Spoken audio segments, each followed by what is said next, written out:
말씀은 고린도후서 7장 2절에서 7절까지의 말씀입니다. 함께 읽도록 하겠습니다. 마음으로 우리를 영접하라. 우리는 아무에게도 불의를 행하지 않고 아무에게도 하지 않고 아무에게서도 속여 빼앗은 일이 없노라. 내가 이 말을 하는 것은 너희를 정죄하려고 하는 것이 아니라 내가 이전에 말하였거니와 너희가 우리 마음에 있어 함께 죽고 함께 살게 하고자 함이라. 나는 너희를 향하여 담대한 것도 많고 너희를 위하여 자랑할 것도 많으니 내가 우리의 모든 환난 가운데서도 위로가 가득하고 기쁨이 넘치는도다. 우리가 마게도냐에 이르렀을 때에도 우리 육체가 편하지 못하였고 사방으로 환난을 당하여 밖으로는 다툼이요 안으로는 두려움이었노라. 그러나 낙심하는 자들을 위로하신 하나님이 디도가 오므로 우리를 위로하셨으니 그가 온 것뿐 아니요 오직 그가 너희에게서 받은 그 위로로 위로하고 너희의 사모함과 애통함과 나를 위하여 열심히 있는 것을 우리에게 보고함으로 나를 더욱 기쁘게 하였느니라. 아멘. 오늘 아침 묵상을 함께 하신 우리 모든 성도님들에게 하나님의 은혜가 있기를 간절히 소망합니다. 바울은 고린도 성도를 향해서 마음으로 우리를 영접하라라고 말하고 있습니다. 표준 세번역으로는 여러분은 마음을 넓혀서 우리를 받아주십시오 라고 말하고 있습니다.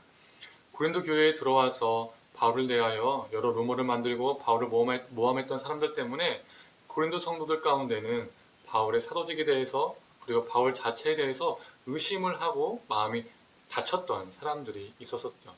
그래서 바울은 마음을 넓혀서 자신과 자신의 동역자들을 받아주기를 간절히 바라고 있습니다. 그리고 우리는 아무에게도 불의를 행하지 않았고 아무에게도 해롭게 하지도 않았고 아무에게서도 속여 빼앗지 않았다라고 바울은 말하고 있죠. 아마도 바울의 대적자들은 바울과 바울의 일행에 대하여 모함할 때에 불의를 잘 행하고 사람에게 해를 끼치고 속여서 빼앗는 사람이라고 가짜 루머를 만들었던 것 같습니다. 그 대적자들의 모함에 대한 바울의 해명인 것이죠. 그리고 지금까지 편지들을 통한 훈계는 고린도 성도들을 정죄하기 위한 것이 아니라 함께 죽고 함께 살고자 하기 때문이라고 내가 편지를 통해서 너희들을 훈계한 것이다 라고 말합니다. 함께 죽고 함께 살기 위해서 편지를 썼다는 이 말 속에서 고린도 성도를 향한 바울의 사랑이 담겨져 있음을 보게 됩니다. 공동번역은 이렇게 말합니다. 죽어도 같이 죽고 살아도 같이 살 사이라고 기록되어 있습니다. 죽어도 같이 죽고 살아도 같이 살 사이라는 것은 따로 떨어져 살 수 없는 관계를 말하죠. 바울 자신과 고린도 교회가 하나로 묶여 있음을 의미합니다. 하나로 묶여 있기 때문에 바울은 고린도 교회의 여러 문제, 그 안 좋은 문제들을 관한 소식을 듣고 가슴이 아파할 수밖에 없었고 강하게 질책할 수밖에 없었던 것이죠. 또한 고린도 교회의 좋은 소식을 들었을 때는 기뻐할 수밖에 없었고 그것이 자신에게 큰 위로로 다가올 수밖에 없었던 겁니다. 고린도 성도들은 참 복이 많습니다. 이렇게 함께 아파하고 함께 기뻐할 수 있는 존재가 있기 때문이죠. 우리도 마찬가지입니다. 우리에게는 우리의 아픔과 슬픔 그리고 기쁨을 함께 함께 해줄 존재가 필요합니다. 또한 반대로 우리가 또 누군가에게 함께 울어줄 수 있고 함께 웃어줄 수 있는 존재로 살아가야 합니다. 바울도 솔직하게 5절에 말하지요. 마게도냐에 있을 때에 자신이 조금도 쉬지 못했고 여러 가지 환난을 겪었으며 밖으로는 싸움이었고 안으로는 두려움이었다라고 말을 합니다. 바울은 어느 누구보다 많은 일을 했고요. 능력을 펼쳤고요. 사람을 위로하고 사람을 격려하고 양육했던 사람이었지만 그 역시 결국에는 우리와 똑같은 사람이었던 것이죠. 그래서 그 또한 위로가 필요한 연약한 존재였습니다. 자신이 사방으로 우겨싸움을 당했을 때 자신이 고통과 아픔에 있을 때에 홀로 있었다면 그도 사람이었기 때문에 버티고 이겨내는 것이 쉽지 않았을 겁니다. 그 고통의 시간이 있었을 때에 기도를 통해서 들은 고린도 교회의 회개, 돌이킴의 소식이 바울에게는 큰 위로가 되었던 것이죠. 즉 고린도 교회가 바울에게는 위로가 되었습니다. 특히 7절은 이렇게 말합니다. 표준 세번역입니다.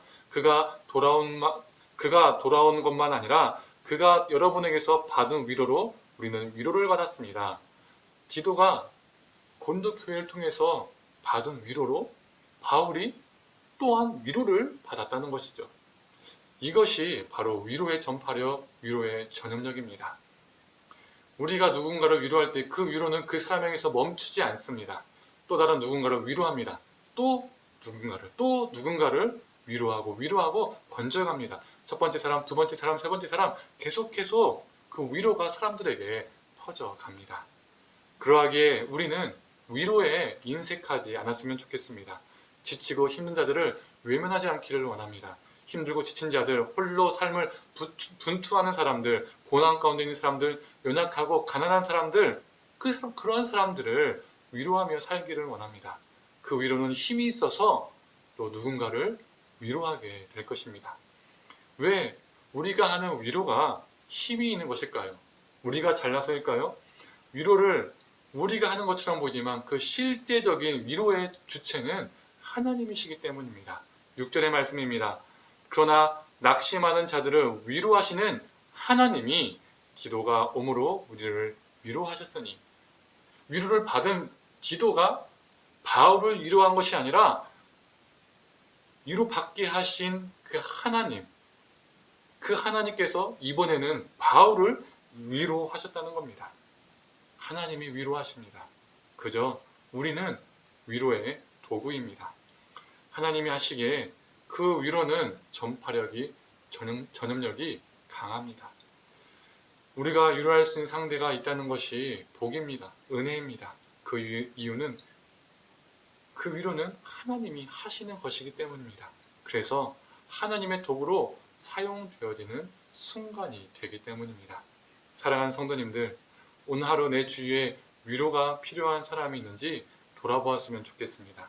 떠오르는 분이 있다면 그 사람에게 전화 한 통, 문자 한 통 해보는 것은 어떤지요? 시간이 되신다면 차나 식사 약속도 잡는 것은 어떤지요? 그 실천 속에서 하나님의 위로가 강하게 퍼지고 번질 것입니다.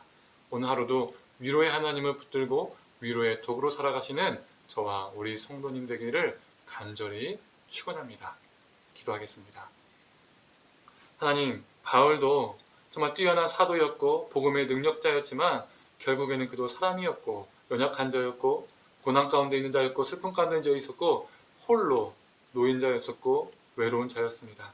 그때 고린도 교회가 한 그 위로가 디도를 통해서 전해졌고 또 위로를 받은 디도가 바울을 위로했던 것이 하나님, 그 모든 위로의 주체자가, 주관자가 사람이 아니라 하나님임을 보게 됩니다. 하나님, 우리도 하나님이 위로하시는 그 위로의 도구가 되어서 누군가를 위로하는 존재가 되게 하여 주시옵소서. 그래서 우리 삶을 통하여 하나님의 위로가 전염되어지고 전파되어지는 역사가 넘치게 하여 주옵소서. 감사드리며 사랑이 많으신 예수님의 이름으로 기도드립니다. 아멘.